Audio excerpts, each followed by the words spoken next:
اس کا نکاح اپنے بھانجے سے کروا دیا تھا۔ اس کی وفات کے بعد نفیسہ کے والد نے دوسری شادی کر لی تو ستیلی ماں نے اس کی رخصتی نہ ہونے دی۔ وہ اکلوتی تھی اور باپ کی ساری ملکیت کی وارث تھی، جبکہ ستیلی ماں کی پہلے شوہر سے ایک بیٹی اور ایک بیٹا تھا، اور اب وہ مزید بچے پیدا کرنے کی اہل نہ تھی۔ اس نے سوچا کہ وہ نفیسہ کا نکاح ختم کرا دے اور پھر اس کی شادی اپنے بھائی سے کر دے تاکہ گھر کی دولت گھر میں رہے۔ اس نے رفتہ رفتہ نفیسہ کے والد کو مٹھی میں لیا اور پھر نکاح کی تنسیق کرا دی۔ نفیسہ کو اس طلاق کا بہت صدمہ تھا جو اسے رخصتی سے پہلے مل گئی تھی۔ اس کے منگیتر ماموں زاد زاہد کو بھی کم صدمہ نہ تھا، لیکن وہ والد اور پھوپھا کے ہاتھوں مجبور ہو گیا تھا۔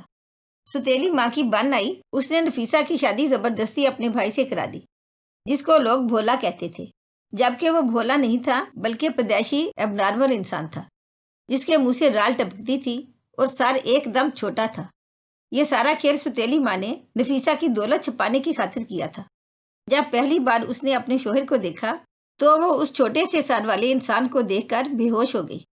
نفیسہ اپنے ماموں زاد سے بہت محبت کرتی تھی، مگر نکاح ہو جانے کے باوجود اس کی ماں نے دو محبت بھرے دلوں کو آباد نہ ہونے دیا۔ ایک روز زبردستی نفیسہ کو اس کے والدین سسرال چھوڑ کر آ گئے، جبکہ وہ ہرگز وہاں نہیں رہنا چاہتی تھی۔ ماں دھمکی دے کر گئی تھی، واپس نہیں آنا، اب یہیں رہنا سہنا ہے ورنہ جان سے مار دوں گی۔ نفیسہ نے ماموں ممانی سے التجا کی کہ مجھے اس عذاب سے نجات دلوائیے۔ اس نے بھانجی کا ساتھ دینے سے انکار کر دیا تھا، کیونکہ وہ اب شادی شدہ تھی اور کسی اور کی بیوی تھی۔ گرچہ یہ شادی ایک فاتر العقل لڑکے سے ہوئی تھی، مگر گاؤں میں یہ سب کچھ ہوتا ہے۔ ماموں تھانے کچہری کے چکر میں پڑنا نہ چاہتا تھا، آخری امید خود اس کا محبوب زاہد تھا۔ ایک دن وہ کسی طرح زاہد سے ملنے میں کامیاب ہوگی اور اس کی منت کی کہ مجھے یہاں سے نکال کر لے جاؤ۔ اگر ہم عدالت کو بتائیں گے کہ میرا شوہر اب نارمل ہے تو وہ میرے حق میں فیصلہ دے دیں گے، بس ایک بار تم میرا ساتھ دو، شہر جا کر ہم وکیل کر لیں گے۔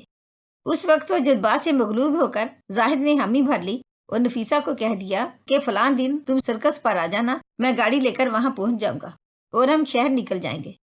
لیکن بعد میں شاید ڈر گیا یا کیا وجہ بنی، وہ نہیں آیا، جبکہ نفیسہ اس کی بات کا اعتبار کر کے سرکس پہنچ گئی۔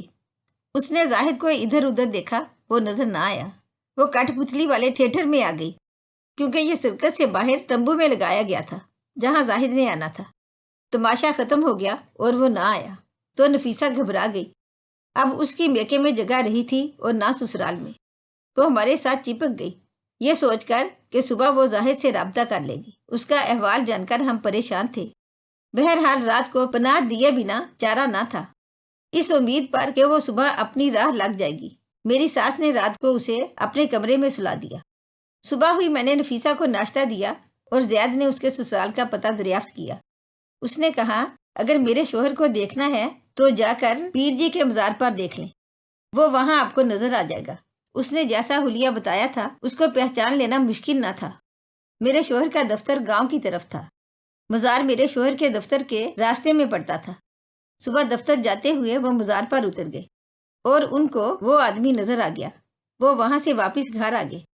دفتر نہیں گئے آپ؟ میں نے پوچھا۔ بہت دکھ ہوا ہے، یہ لڑکی صحیح کہتی ہے، اس کے ساتھ ظلم ہوا ہے۔ میں اس اب نارمل کو دیکھ آیا، وہ مزار پر پڑا رہتا ہے۔ میرا خیال ہے کہ اسے گھر سے نہیں نکالنا چاہیے، بلکہ سوچنا چاہیے کہ اس کے والد کو کیوں کر راضی کریں، وہ اس کو لے جائے۔ ابھی ہم لوگ یہ باتیں کر رہے تھے کہ دروازے پر دستک ہوئی۔ وہی ٹیکسی والا جو ہم کو پچھلی شب سرکس سے گھر پہنچانے آیا تھا، ایک شخص کے ساتھ موجود تھا اور یہ نفیسہ کا باپ تھا۔ اس نے اپنا تعارف کروایا اور سسر صاحب نے اس کو اندر بٹھا کر تواضع کی اور بتایا کہ آپ کی بیٹی رات سے ہمارے گھر پر ہے، شکر ہے محفوظ ہے۔ اس نے شکریہ ادا کیا اور نفیسہ کو بلایا، کہا بیٹی گھر چلو، تم جیسے کہو گی میں ویسا فیصلہ کروں گا، لیکن اب مجھے دنیا میں رسوا مت کرو۔ نفیسہ کسی صورت باپ کے ساتھ جانے پر راضی نہ ہوئی۔ اس نے کہا بابا جان، آپ نے جو فیصلہ کرنا ہے اسی گھر میں انہی لوگوں کے سامنے کرے۔ میں ہرگز اس گھر سے باہر قدم نہ رکھوں گی جہاں آپ کی دوسری بیوی کی حکمرانی ہے۔ ہم سب نے بہت سمجھایا، میرے سسر نے ضمانت دی مگر لڑکی نہ مانی، کہنے لگی میں نہر میں چھلانگ لگا دوں گی مگر باپ کے ساتھ نہیں جاؤں گی۔ بالآخر ہم بھی نفیسہ کے ہم نوا ہو گئے۔ اس کے والد اس کو ہمارے سپرد کر کے چلے گئے۔ انہوں نے اپنی سوتیلی بیوی کی مخالفت مول لے لی اور بیٹی کا خلا لے کر اس کو اس کے ماموں کے سپرد کرنے پر راضی ہو گئے، لیکن ماموں نے کہا تمام شرعی اور قانونی تقاضے پورے کرنے کے بعد وہ اس کو اپنی بہو بنا کر لے جائیں گے، ایسے نہیں۔ بالآخر نفیسہ کی شادی کی تجدید اس کے ماموں زاد زاہد سے ہو گئی اور وہ باضابطہ طریقے سے اپنے ماموں کی بہو بن کر ہمارے گھر سے رخصت ہوگی۔ شکر ہے اس نیکی کے موقع کو ہم نے ضائع نہیں کیا، ورنہ جانے اس بیچاری کا کیا حشر ہوتا۔